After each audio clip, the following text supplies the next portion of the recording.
आज हम पढ़ने वाले हैं इलेक्ट्रिसिटी चैप्टर से। पहला क्वेश्चन है हमारा, what is voltmeter and how it is connected to the circuit to measure the potential difference between the 2 points and with the help of diagram. तो वोल्टमीटर क्या होता है? Voltmeter is a device which is used to measure the potential difference between 2 points. Voltmeter एक device होता है जो कि potential difference measure करता है 2 पॉइंट्स के बीच में, जो कि जिस कंपोनेंट के ऊपर हमें मेजर करना होता है वोल्टेज, उसके अक्रॉस हम लगाते हैं। जैसे कि आपके इस डायग्राम में बना रखे हैं, जैसे ये कंडक्टर का रेजिस्टेंस है जो कि ए पॉइंट और बी पॉइंट हमने लिए हैं 2 पॉइंट, और इस पर हमने वोल्टमीटर को कनेक्ट किया है। जहाँ positive wire of the positive terminal of the battery होता है, वहाँ पे हम positive terminal of the voltmeter हम कनेक्ट करेंगे, और साथ में ही जहाँ पे negative terminal of the battery connected होती है, वहाँ पे हम negative terminal of the voltmeter connect करेंगे। और कंडक्टर के अक्रॉस हम कंडक्टर के रेजिस्टेंस के अक्रॉस या फिर लोड रेजिस्टेंस के अक्रॉस हम वोल्टेज को नाप लेंगे वोल्टमीटर के द्वारा। और इसको हमेशा we always connected to in the parallel across the 2 points. तो हम हमेशा लोड जो होगा उसके पैरेलल में ही इसको कनेक्ट करेंगे, जिसके लिए हमें वोल्टेज को मेजर करना है। नेक्स्ट क्वेश्चन है, state the voltmeter has a high resistance और low resistance, give the reason. Voltmeter के पास हाई रेजिस्टेंस होता है, क्यों हाई रेजिस्टेंस होता है? जिससे कि इस सर्किट का जो है करंट यहाँ पे मैक्सिमम फ्लो ना हो, मिनिमम से मिनिमम फ्लो हो। हाई रेजिस्टेंस होगा तो जो करंट है वो इस डायरेक्शन में ना के मुकाबले फ्लो होगा, नेग्लिजिबल करंट जो है जाएगा। तो इसलिए जो है वोल्टमीटर के पास हाई रेजिस्टेंस होता है। नेक्स्ट क्वेश्चन है, atoms of copper contain electrons. Atom जो है कॉपर का, उसके पास इलेक्ट्रॉन्स होते हैं। Atom of rubber also contain electrons, और एटम जो रबर है उसके इलेक्ट्रॉन्स, उसके एटम्स के पास भी इलेक्ट्रॉन्स होते हैं। जो एटम ऑफ रबर है उनके पास भी इलेक्ट्रॉन्स होते हैं। तो बताइए कि जो कॉपर है वो कंडक्ट क्यों कर पाता है इलेक्ट्रिसिटी को, और रबर क्यों नहीं कर पाती है इलेक्ट्रिसिटी को कंडक्ट? तो हमारा आंसर है, कॉपर के पास जो है फ्री इलेक्ट्रॉन्स होते हैं, जो कि लूजली हेल्ड होते हैं किसके साथ? न्यूक्लियस ऑफ द एटम के साथ। तो जिससे जो फ्री इलेक्ट्रॉन्स होते हैं किसके अंदर? कॉपर के अंदर, वो रिजल्ट करते हैं, वो हेल्प करते हैं इलेक्ट्रिसिटी को कंडक्ट करने के लिए। जो इलेक्ट्रॉन प्रेजेंट होते हैं रबर के अंदर, वो स्ट्रांगली हेल्डेड होते हैं और वो फ्री नहीं हो पाते हैं एटम से, जिसके कारण जो है रबर जो है कंडक्ट नहीं करती है इलेक्ट्रिसिटी को। In which direction, next question है, in which direction does the conventional current flow around the circuit.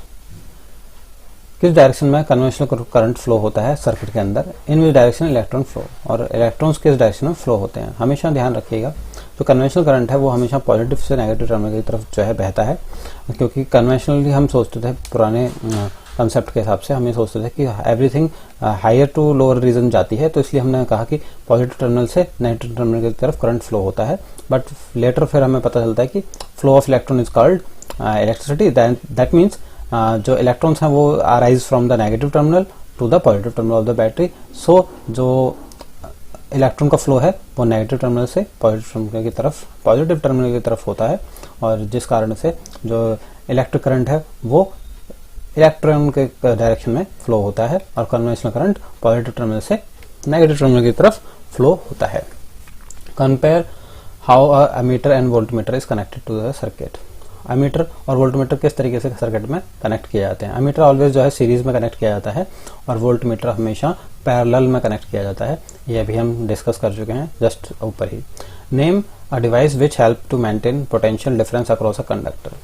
हमें एक पोटेंशियल डिफरेंस देने के लिए, मेंटेन करने के लिए हमेशा एक पावर सोर्स की जरूरत पड़ती है, जो कि एक सेल हो सकता है या फिर बैटरी हो सकती है। नेक्स्ट क्वेश्चन है, what is an electric current. Electric current क्या होता है?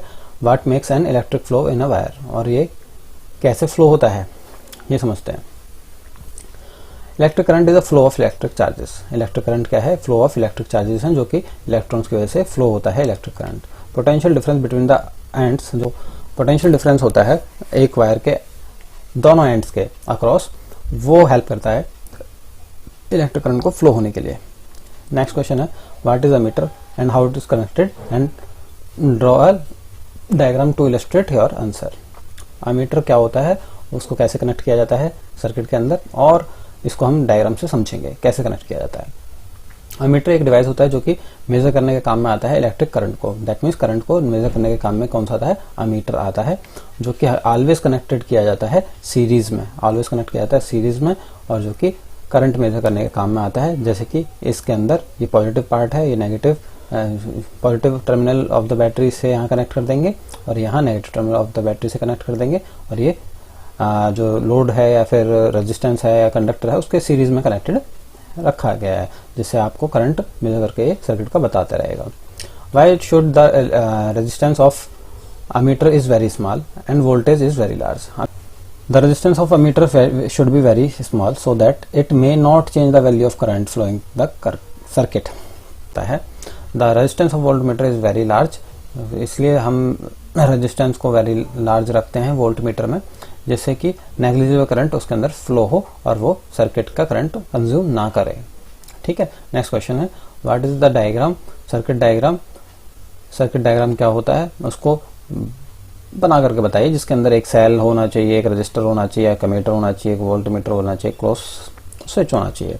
तो ये आपका डायग्राम है जिसके अंदर एक सेल को जोड़ा गया है जो कि पॉजिटिव टर्मिनल से फिर हमने अमीटर को जोड़ दिया है। देखो पॉजिटिव वाले को पॉजिटिव वाले के साथ में जोड़ा गया है, पॉजिटिव वाली साइड में रखा गया है, और नेगेटिव वाले को अगर हम देखें तो ये नेगेटिव वाले के साइड में रखा गया है।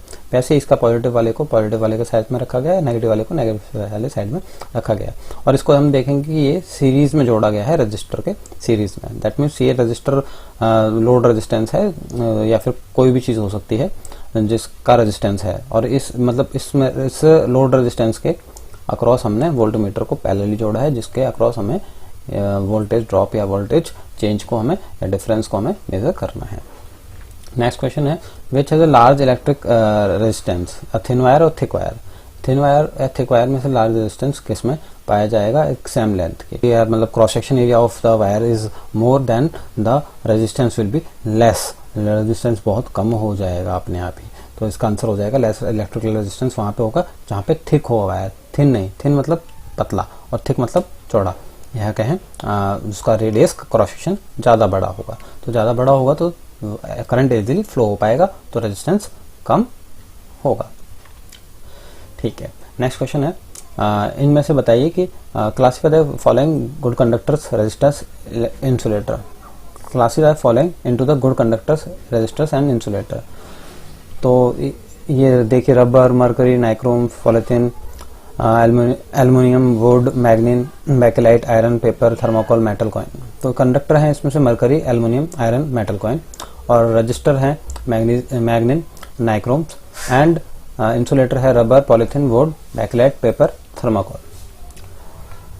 चलो नेक्स्ट क्वेश्चन है what happens to the resistance as a conductor is made thicker.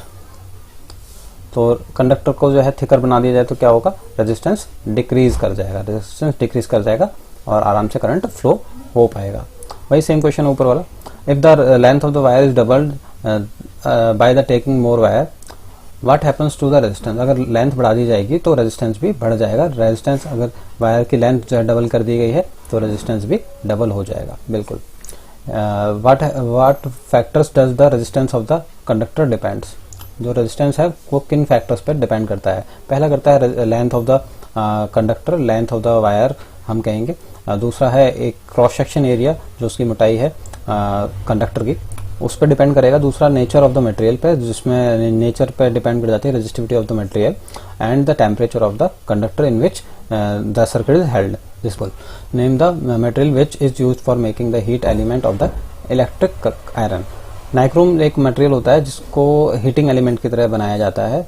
Heating element के पर्पस में यूज किया जाता है कि उसमें हाई रेजिस्टेंस होता है। हाई रेजिस्टेंस होने की वजह से वहां पर जब करंट फ्लो होगा तो बहुत ज्यादा टेम्परेचर राइज हो जाएगा उसका, और which is helpful in making the elements of the heating appliances. What is nichrome, state it's one use. Nichrome एक अलॉय होता है जो कि निकेल, क्रोमियम, मैग्नीज और आयरन का होता है, जिसके अंदर 60 टाइम ज्यादा रेजिस्टिविटी पाई जाती है, बिल्कुल कॉपर से ज्यादा, और इसको हम हीटिंग एलिमेंट की तरह यूज में लेते हैं। जैसे कि हम आयरन में देखते हैं, प्रेस जैसे कहते हैं, कपड़ों पे जो प्रेस करते हैं उसमें उसमें हम देखते हैं कि उसमें नाइक्रोम का जो है एलिमेंट लगा होता है। नेक्स्ट क्वेश्चन है why nichrome is used for making element of the electrical appliances. दो रीजन बताइए। तो पहला है कि उसका हाई जो है रेजिस्टिविटी पाई जाती है नाइक्रोम अलॉय के अंदर, और दूसरा जो है ये ऑक्सीडेशन में नहीं जाता है, it does not undergo the oxidation easily even at high temperature. High temperature पे भी ये जलता नहीं है, कहने का मतलब ये है कि ये जल के राख नहीं हो पाता है, दैट मीन्स ऑक्सीडेशन नहीं कर पाता है, बिल्कुल बर्न नहीं होता है। नेक्स्ट क्वेश्चन है कि why are the coils of the electric irons and easy toasters made of the alloy rather than the pure metal. क्यों जो है कॉइल्स इलेक्ट्रिक आयरन्स की और इलेक्ट्रिक टोस्टर्स की अलॉय की बनाई जाती हैं प्योर मेटल की बजाय? रीजन वही है, सेम ऊपर वाला। Resistivity of the alloy is much higher than the pure metal. Resistivity जो अलॉयज की होती है वो ज़्यादा होती है, और दूसरा जो है ये ऑक्सीडेशन में नहीं जा पाते हैं, ये बर्न आउट नहीं हो पाते हैं, बर्न नहीं होते हैं इवन एट हाई टेम्परेचर, बिल्कुल हाई टेम्परेचर ये जलते नहीं हैं।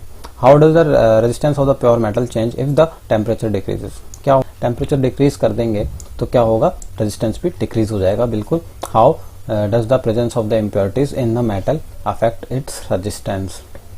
अगर इम्प्योरिटीज अगर उसके अंदर मेटल्स के अंदर होंगी तो रेजिस्टेंस का रेजिस्टेंस पे एक इंक्रीजिंग इफेक्ट पड़ेगा, बिल्कुल रेजिस्टेंस बढ़ जाएगा। ठीक है।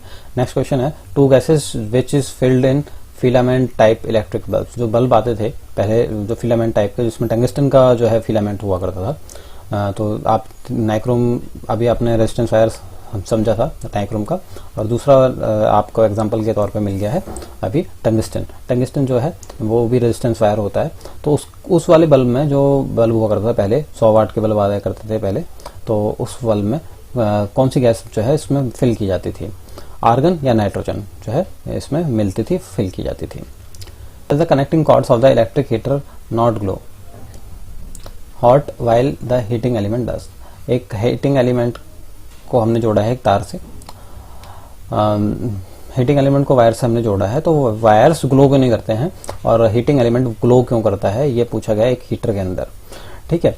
तो कनेक्टिंग रॉड्स जो होती हैं, कनेक्टिंग कॉर्ड्स जो होती हैं वो ग्लो नहीं करती हैं, बिकॉज उसके अंदर जो है नेग्लिजिबल रेजिस्टेंस होता है। नेग्लिजिबल रेजिस्टेंस के कारण जो है उसके अंदर हीट जो प्रोड्यूस हो रही है वो कम से कम होती है, जिसके कारण वो फ्लो नहीं हो, मतलब ग्लो नहीं कर पाते हैं, और इजीली जो है करंट फ्लो होता है वहाँ से, तो हीट जनरेट कम से कम होती है। बट वहाँ पे रेजिस्टेंस जो है हीटिंग एलिमेंट का, जैसे कि नाइक्रोम का हम मान लेते हैं, तो वो ग्लो कर जाता है। रीजन ये है कि वो रेड हॉट ग्लो इसलिए करता है कि उसमें हाई रेजिस्टेंस होता है, हाई रेजिस्टेंस की वजह से करंट पास नहीं हो पाता है, करंट पास नहीं होगा तो वो टेम्परेचर को इंक्रीज करेगा, और लॉट ऑफ हीट जहाँ पे जनरेट होती है वो ग्लो करने लग जाते हैं फिर लास्ट में। ठीक है, ड्यू टू हाई रेजिस्टेंस हम कहेंगे। Why is the electric bulb not filled with air? Electric bulb को हवा के साथ में फिल क्यों नहीं किया जाता, और उसमें आर्गन या नाइट्रोजन क्यों फिल की जाती है? आप समझते हैं कि एयर के अंदर क्या होता है। एयर के अंदर ऑक्सीजन की मात्रा होती है, और बिल्कुल ऑक्सीजन की मात्रा होने के कारण क्या होगा, वो टंगस्टन जो है वो बर्नअप हो जाएगा। टंगस्टन क्या होगा, वो बर्नअप हो जाएगा। आपने देखा होगा कि टंगस्टन जो है कई बार टूट जाता है ना, तो वो जल जाएगा। कहने का मतलब मेरा ये है कि वो जल जाएगा, वो ऑक्सीडाइज हो जाएगा in the presence of the air, क्योंकि एयर के अंदर ऑक्सीजन की मात्रा है बिल्कुल। और आर्गन और जो नाइट्रोजन है ये ऐसी गैसें हैं जो कि अनरिएक्टिव हैं, बिल्कुल रिएक्ट नहीं करती हैं, और इनके ऐसी प्रॉपर्टी की वजह से इसको हम उसके अंदर फिल करते हैं, बल्ब के ग्लास के अंदर फिल करते हैं, जिससे टंगस्टन जो है रिएक्ट नहीं करता है किसी भी गैस के साथ, और वो लाइफ लॉन्ग चलता रहता है जितना उसको उसकी लाइफ है। Explain why the tungsten is use for making the filament of the electric bulb. क्यों टंगस्टन को हम filament of the electric bulb की तरह यूज किए करते हैं?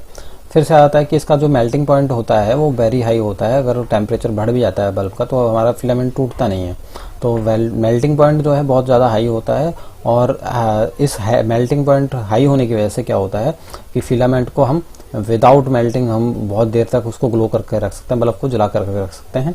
और इस फ्लेक्सिबिलिटी के कारण tungsten has a high flexibility, और इसके पास क्या होती है, बहुत ज़्यादा फ्लेक्सिबिलिटी होती है, जो कि इसको टूटने के में, ब्रेक होने में ब्रेक नहीं होने देता है। दूसरा इसका low evaporation at a high temperature, इसमें लो एवेपोरेशन होता है हाई टेम्परेचर पर भी। नेक्स्ट क्वेश्चन है why the current makes the heater element very hot. Explain कीजिए कि करंट जो है वो हीटर के एलिमेंट को बहुत ज्यादा गर्म। Only slightly warm the connecting wires. Repeated question है, because of the extremely low resistance due to which negligible heat is produce in the passing current across the wire. Wire के अंदर जो current pass होता है तो wire का जो resistance है वो अक्सर अगर कॉपर के होते हैं तो उसके अंदर बहुत लो रेजिस्टेंस होता है कॉपर के अंदर, तो जिसकी वजह से हीट जो है कम प्रोड्यूस होती है, जिसके कारण वो गर्म नहीं होते हैं तार। और आशा करता हूँ कि आपको सेशन अच्छा लगा होगा, और अगर आपको अच्छा लगा है तो प्लीज़ कमेंट कीजिए और चैनल को सब्सक्राइब कीजिए। Thank you.